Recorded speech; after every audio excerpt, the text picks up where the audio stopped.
आज हमारा देश दुनिया का 3rd लार्जेस्ट स्टार्टअप इकोसिस्टम बन चुका है, लेकिन फिर भी यहाँ के 90% स्टार्टअप्स फेल हो जाते हैं। कभी सोचा है कि क्यों कुछ ऑर्गेनाइजेशंस आगे नहीं बढ़ पाते? रीजन उनकी कमजोर स्ट्रैटेजीज नहीं, बल्कि उनकी वीक लीडरशिप होती है।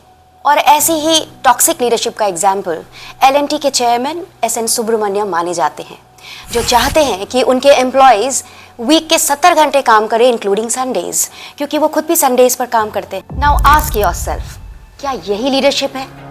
नहीं, यह टॉक्सिसिटी है। पर जहां एक तरफ हमारे देश में ऐसे टॉक्सिक लीडर्स भरे पड़े हुए हैं जो खुद ट्रॉमा अवेयर नहीं होते और उसकी वजह से पूरे वर्क प्लेस को कंप्लीटली टॉक्सिक और एग्जॉस्टिंग बना देते हैं, वहीं दूसरी तरफ इंडिया में एक ऐसा ग्रुप भी है जिसके लिए लीडरशिप का मतलब डोमिनेशन नहीं, केयर, एम्पैथी और अकाउंटेबिलिटी है। एक ऐसा ग्रुप जिसने ट्रॉमा इन्फॉर्म लीडरशिप तब प्रैक्टिस की जब ये एक टर्म था ही नहीं।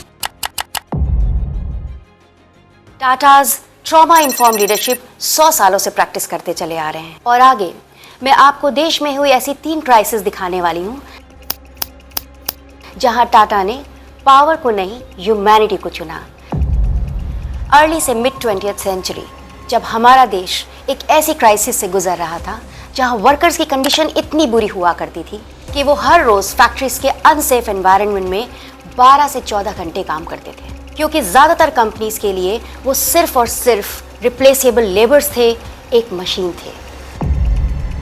लेकिन JRD टाटा के लिए नहीं, उन्होंने अपने वर्कर्स का दर्द समझा और एक अलग रास्ता चुना। He introduced 8 hours working days in a time जब वो लॉ तक नहीं था, क्योंकि उनके लिए वर्कर्स मशीन नहीं, इंसान थे। And this is trauma informed leadership in action, creating psychological security, safety, not fear. अब आते हैं 1970s से 1990s की तरफ। भारत गंभीर आर्थिक चुनौतियों से गुजर रहा था। रिसेशंस, मंदी तो आम बात थी, मार्केट्स गिर चुकी थी, बिजनेस ठप हो चुके थे and every Indian company was in a state of panic. और अधिकतर कंपनियों ने इस मुश्किल समय का जवाब मास ले ऑफ से दिया। लेकिन टाटा ने एक बार फिर डोमिनेंस को नहीं, डिग्निटी को चुना। उन्होंने यह नहीं देखा कि बिजनेस के लिए क्या जरूरी है, उन्होंने यह देखा कि लोगों के लिए क्या जरूरी है। शॉर्ट टर्म लॉसेस को झेलते हुए भी जहां पॉसिबल था उन्होंने ले ऑफ्स अवॉइड किए। एम्प्लॉयज को निकालने के बजाय उन्हें रीडिप्लॉय किया, क्योंकि उनके लिए लीडरशिप का मतलब लोगों को प्रोटेक्ट करना था, प्रॉफिट बनाना नहीं। This is trauma informed leadership, prioritising long term trust over short term gain. 26 नवंबर 2008 हमारी हिस्ट्री का ब्लैक डे। मुंबई के ताज होटल पर अटैक हुआ। गेस्ट्स, फैमिलीज एंड स्टाफ्स सभी डीपली अफेक्टेड थे।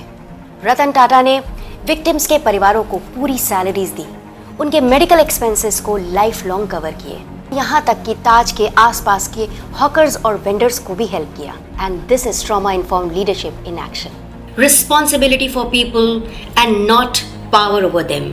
हर मुश्किल वक्त में टाटा की लीडरशिप ने दुनिया को एक बात सिखाई है, लीडरशिप कोई टाइटल या डेजिग्नेशन नहीं, ये एक मॉरल ऑब्लिगेशन है। लीडरशिप का मतलब कोई डिसीजन लेना नहीं, लीडरशिप का मतलब लोगों को समझना और उनके साथ खड़े रहना है। और ट्रॉमा इन्फॉर्म लीडरशिप कोई कमजोरी नहीं, ये एक विजडम है जो एक ऑर्डिनरी टीम को रेजिलिएंट बनाती है। ये वो सेफ्टी है जो आपके एम्प्लॉयज को लॉयल बनाती है और आपके ऑर्गेनाइजेशन को एथिकल। क्योंकि इंडिया को बॉसेस की नहीं, असली लीडर्स की जरूरत है। Trauma informed leaders.